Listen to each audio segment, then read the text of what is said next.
그리스도인의 비전, 기독교 세계관 정립을 위한 성경적 토대. 2부, 성경적 세계관이란 무엇인가? 5장, 구속으로 변화되다. 세 번째입니다. 이 새로워진 하나님의 형상인데요. 이 구약 성경 창세기 1장을 보면 인간은 하나님의 형상대로 지음받았다고 합니다. 인간은 하나님의 형상으로서 하나님을 대리하는 임무를 가진다는 것이죠. 그러나 인간은 죄로 인해 타락하여 우상 숭배에 빠졌습니다. 이 하나님의 형상 자리를 형상으로 새겨진 우상에게 내어주었고요. 더 나아가 우상 숭배에 빠졌습니다. 이 신약 성경도 인간이 하나님의 형상대로 창조되었음을 받아들입니다. 타락하여 하나님의 형상을 상실한 인간은요, 그리스도의 몸인 교회에서 하나님의 형상으로 회복되죠. 그리스도의 은혜 가운데 구속받은 새 사람으로 간주된다는 것인데요. 무엇보다 이 그리스도가 하나님의 형상이십니다. 이 성경 구절 몇 군데를 보겠습니다. 그 아들은 보이지 않는 하나님의 형상이시요 모든 피조물보다 먼저 나신 분이십니다. 그는 하나님의 영광의 광채시요 하나님의 본체대로의 모습이십니다. 하나님의 형상이신 그리스도의 영광을 선포하는 복음의 빛. 이 성경 구절에서 우리는 지극히 뛰어난 그 하나님의 형상으로서 그리스도를 보게 되는데요. 예수 그리스도는 인간으로서 지상 생애를 통해 하나님을 완벽하게 대표했고요. 하나님의 현존을 완전히 매개한 전형적인 인물입니다. 요한복음 14장 9절입니다. 예수께서 대답하셨다. 빌립아, 내가 이렇게 오랫동안 너희와 함께 지냈는데도 너는 나를 알지 못하느냐? 나를 본 사람은 아버지를 보았다. 그런데 네가 어찌하여 우리에게 아버지를 보여주십시오 하고 말하느냐? 이 뛰어난 하나님의 형상이신 그리스도는요, 인간을 하나님의 형상으로 회복시키는 분이십니다. 먼저 그리스도는요, 하나님의 형상 구현에 실패한 아담과는 다릅니다. 로마서 5장입니다.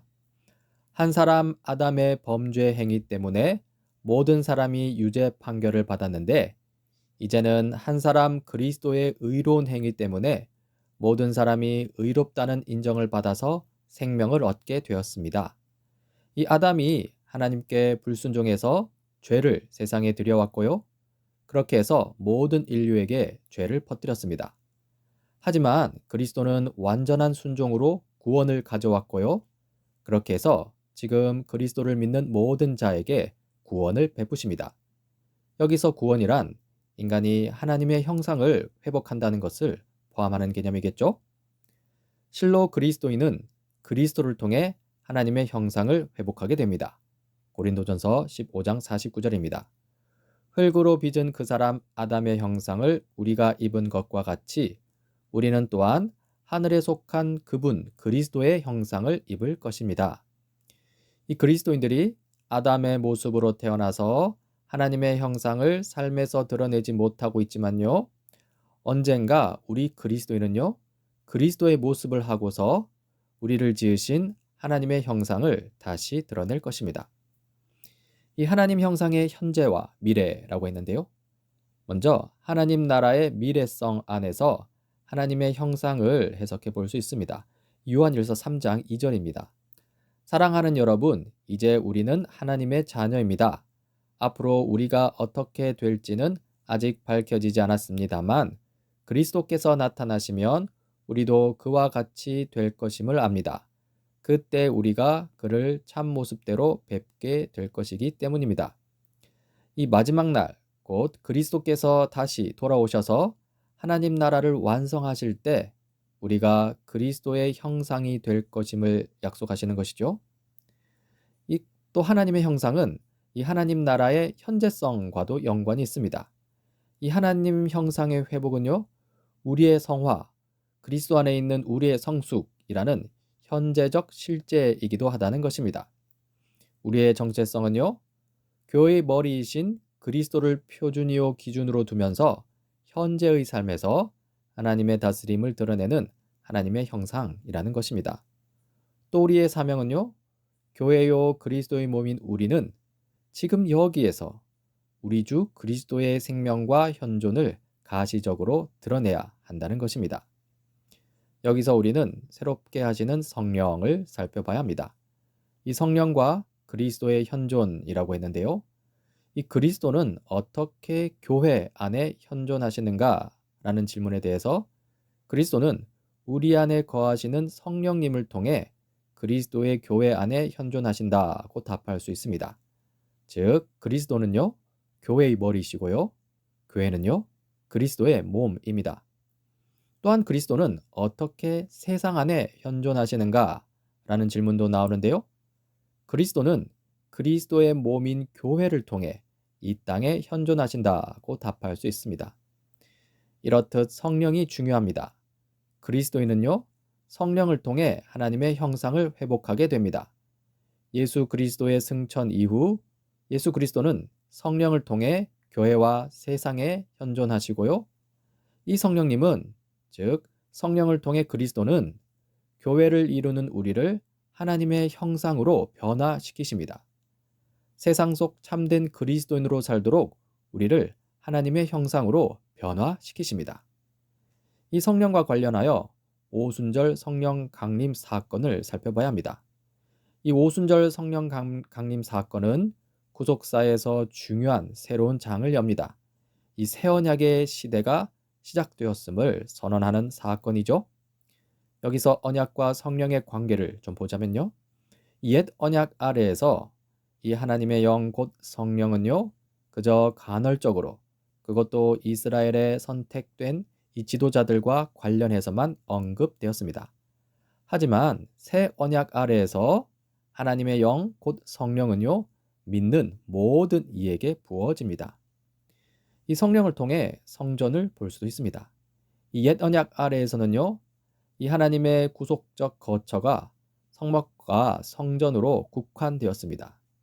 하지만 새 언약 아래에서는요, 성령의 전이라고 불리는 하나님의 백성이 하나님의 거처가 됩니다. 우리는 하나님이 거하시는 신령한 집이라는 것이죠. 이것은 우리가 거하는 모든 땅이 성전이 된다는 것으로 확장될 수 있는 것입니다. 이 성령의 인치심을 좀 살펴봐야 하는데요. 고린도후서 1장과 5장 일부분을 먼저 보겠습니다. 하나님께서는 또한 우리를 자기의 것이라는 표로 인을 치시고 그 보증으로 우리 마음에 성령을 주셨습니다.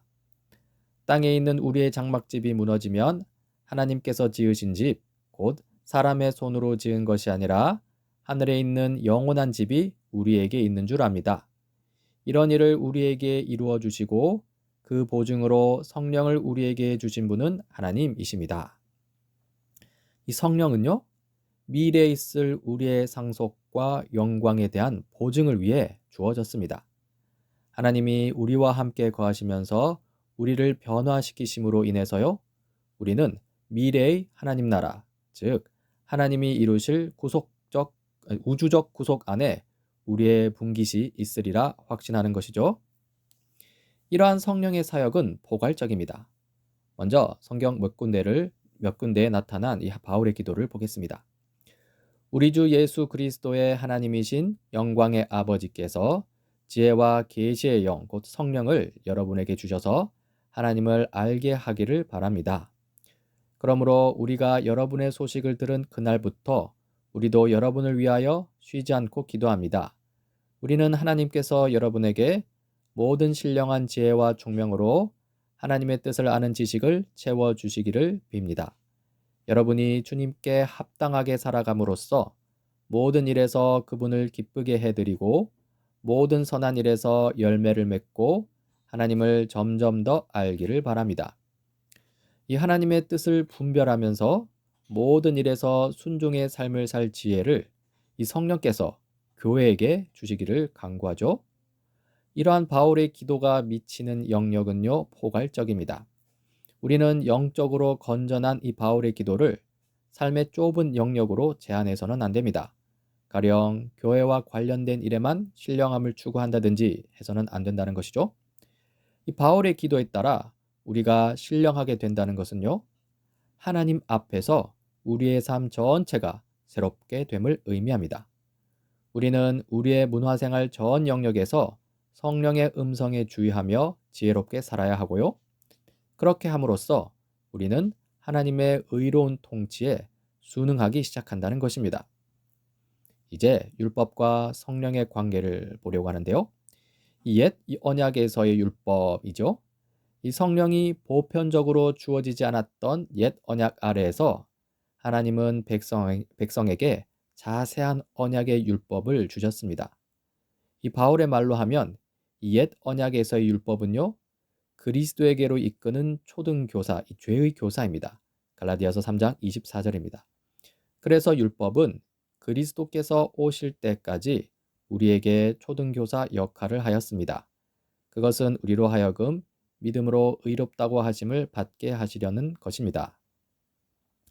그러나 새 언약에서의 율법을 보면요, 이 그리스도께서 성령을 통해 출범시킨 새 언약 아래에서 하나님은 그리스도인의 마음 안에서 율법을 새롭게 재해석하십니다. 예레미야 31장 33절입니다. 그러나 그 시절이 지난 뒤에 내가 이스라엘 가문과 언약을 세울 것이니 나는 나의 율법을 그들의 가슴 속에 넣어주며 그들의 마음판에 새겨 기록하여 나는 그들의 하나님이 되고 그들은 나의 백성이 될 것이다. 나 주의 말이다. 이 하나님은요, 교회에게 성령을 주시고요.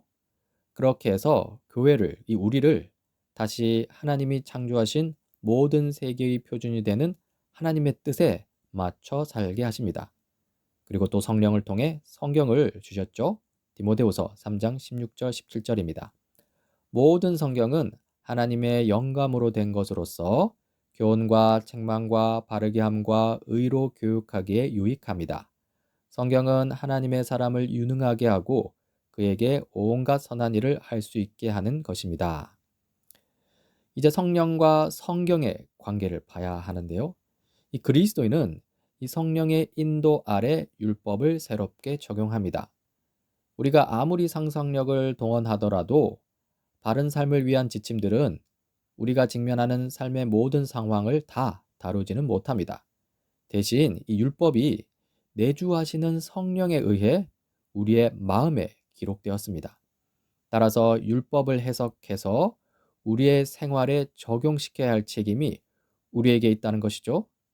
여기서 하나님을 알기 위한 두 가지 원리, 성경과 성령이 주시는 믿음을 볼 수 있는데요. 우리는 하나님의 창조적이고 기록된 말씀, 이 성경을 갖고 있을 뿐 아니라요, 살아계신 하나님의 성령을 모시고 있습니다. 그래서 믿음을 가지게 되는 것이죠. 그래서 이 성령이 우리로 하여금 하나님의 표준, 곧 성경에 민감하게 하고요, 성경에 따라 순종하도록 촉구하는 것이죠. 결국 우리 그리스도인은 성령과 성경을 통해서 하나님 형상의 회복을 경험합니다. 우리가 하나님의 형상을 반영한다는 것은요, 성령과 성경의 인도 아래에서 우리 삶의 방식 전체가 변화된다는 의미입니다. 성경 몇 군데를 보겠습니다. 하나님의 형상을 따라 참 의로움과 참 거룩함으로 지으심을 받은 새 사람을 입으십시오. 새 사람을 입으십시오. 이 새 사람은 자기를 창조하신 분의 형상을 따라 끊임없이 새로워져서 참 지식에 이르게 됩니다. 이 성경 구절을 보면 이 참 의로움, 참 거룩함, 이 참 지식이 나오는데요. 이것들은 하나님의 형상을 이루는 핵심적인 요소입니다. 또 이것들은 히브리적 의미로 포괄적인 언약적 순종, 즉 삶의 방식 전체가 하나님의 뜻에 합당하게 변화되는 것을 광범위하게 지칭하는 말입니다. 실로 성령께서 그리스도 안에 하나님의 형상을 새롭게 하시고요, 그렇게 해서 그리스도인 삶 전체를 새롭게 하십니다. 이제 함께 하나님의 형상을 드러내다인데요. 이 제목에서 강조점은 함께입니다. 실로 기독교가 개인주의적이지 않다는 것은요, 신약 성경의 중심 가르침입니다. 기독교는요, 공동체적입니다. 성경 몇 군데 보겠습니다. 이 모든 일은 한 분이신 같은 성령이 하시며 그는 원하시는 대로 각 사람에게 은사를 나누어 주십니다. 몸은 하나이지만 많은 지체가 있고 몸의 지체는 많지만 그들이 모두 한 몸이듯이 그리스도도 그러하십니다. 이 구절에서 바울은요, 우리의 개인성, 이 각 사람을 전체 몸에 대한 지체로서 독특한 기여라는 견지에서 묘사합니다. 또 에베소서 말씀인데요. 그리하여 우리 모두가 하나님의 아들을 믿는 일과 아는 일에 하나가 되고 온전한 사람이 되어서 그리스도의 충만하심의 경제까지 다다르게 됩니다. 우리는 사랑으로 진리를 말하고 살면서 모든 면에서 자라나서 머리가 되시는 그리스도에게까지 다다라야 합니다. 여기서 바울은요, 우리에게 그리스도의 형상 안에서 새롭게 되라고 말할 때 개인이 아니라요, 언제나 신자들의 공동체, 곧 교회에게 말합니다. 이렇게 하나님의 율법을 이해하고 순종적인 삶의 방식으로 하나님의 형상을 드러내야 할 우리의 사명은요, 공동체적입니다. 우리가 사는 타락한 세속 문화에 대한 참된 그리스도인으로서 행동하는 방법을 모색하기 위해서 우리는요, 함께 애써야 합니다. 이 교회가 처한 현실이 더욱더 이 공동체성을 요구합니다.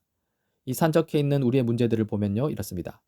우리에게는 핵전쟁, 경제적 물질주의, 인공지능의 급격한 발달, 학문 분야에서의 그리스도인의 증거, 정치적, 사회적 치유에 대한 그리스도인의 기여, 그리스도인의 예술적 변혁과 심미적 생활 전반을 부여하게 하는 것 등 절박한 문제들이 산적해 있다는 것이죠. 이러한 문제들을 바라보는 이 다양한 관점들과 그에 따른 어려움이 있는데요. 여기서 다양한 관점들이란 우리 각자의 독특한 은사와 관심사에 따라 어떤 문제들은 다른 문제보다 긴박하게 여겨진다는 것입니다. 여기에서 다양한 관점이 나오는데요. 이 그에 따른 어려움이란 따라서 문화에 대한 기독교적으로 통일되고도 전반적인 청사진을 제시하는 것은 매우 어렵다는 것입니다. 각 관점에 따라 다 다르기 때문이죠. 이러한 현실이 주는 교훈점은요, 우리는 각자 혼자 하나님의 형상을 드러낼 수 없다는 것입니다. 함께라야 하나님의 형상을 드러낼 수 있다는 것입니다. 다양한 관점을 존중해야 하고요. 다양한 관점들의 조화, 그 조화에서 오는 일치를 추구해야 합니다. 하나님 나라에 합당한 문화 형성은 공동의 사명이고요. 그리스도의 몸이라는 성경 모티프는 우리를 공동 사역으로 이끕니다. 이 통일된 몸으로 행동하는 우리 그리스도인은요, 우리 문화의 문제들에 대해 함께 발언해야 한다는 것입니다. 여기서 갱신된 문화 명령인데요. 이 원래 문화 명령은 창세기 1장에 있죠. 하나님이 그들에게 복을 베푸셨다. 하나님이 그들에게 말씀하시기를 생육하고 번성하여 땅에 충만하여라. 땅을 정복하여라. 바다의 고기와 공중의 새와 땅 위에서 살아 움직이는 모든 생물을 다스려라 하셨다. 그리고 갱신된 문화 명령으로서 지상 명령인데요. 마태복음 28장입니다. 예수께서 다가와서 그들에게 말씀하셨다. 나는 하늘과 땅의 모든 권세를 받았다. 그러므로 너희는 내가 너희에게 명령한 모든 것을 그들에게 가르쳐 지키게 하여라. 보아라, 내가 세상 끝날까지 항상 너희와 함께 있을 것이다. 이 그리스도의 복음을 통해 우리는요, 이 창조 세계에 대한 종이자 청지기적 주인으로 복직되었습니다. 이러한 가르침은요, 우리가 그리스도와 함께 다스릴 것이라는 신약 성경의 가르침이기도 합니다. 이러한 다스림 가운데 있는 우리는 또한 두 시대를 살고 있는 우리 자신입니다. 먼저 이미 임한 하나님 나라지요. 하나님의 은혜로 우리는 그 나라의 좋은 소식을 받아 가지고 있습니다. 우리는 은혜 가운데 왕에게 마음을 바쳤고요. 예수 그리스도의 변화시키는 사랑을 우리 삶에서 체험했습니다. 하나님 형상의 회복을 경험한 것이죠. 하지만요, 아직 완성되지 않은 하나님 나라의 측면이 있습니다. 하나님 나라의 완성은 아직 오지 않았습니다. 새하늘과 새 땅은 아직 이루어지지 않았고요. 죄와 타락의 흔적이 여전히 남아있죠. 우리 그리스도인은요, 이처럼 이미와 아직 아니 사이를 살고 있습니다. 즉, 우리 그리스도인은요, 두 시대 사이를 살고 있다는 것이죠. 새 시대가 시작되었지만 옛 시대가 아직 여기에 있다는 것입니다. 이 두 시대 사이를 살고 있는 그리스도인의 사명은요, 이 화해의 사절이라는 형상을 드러내는 것입니다. 하나님의 통치로 인한 용서, 치유, 갱신이 삶의 모든 영역에서 이루어질 것을 구하면서 타락한 세상에서 함께 일하는 것이 그리스도의 몸, 곧 교회의 사명이라는 것입니다. 교회에 속한 개인은요, 날마다 죽노라 고백하는 회개와 더불어서 이 교회와 함께 문화적 패턴의 방향을 다시 설정해야 합니다. 이 문화적 패턴의 방향을 다시 설정해야 한다고 했는데요. 그렇다면 이제 결정적이고도 실제적인 질문이 남습니다. 어떻게 문화에서 그리스도의 형상을 드러낼 것인가 하는 질문이죠. 이 질문에 대한 답변은 다음 시간에 살펴보겠습니다.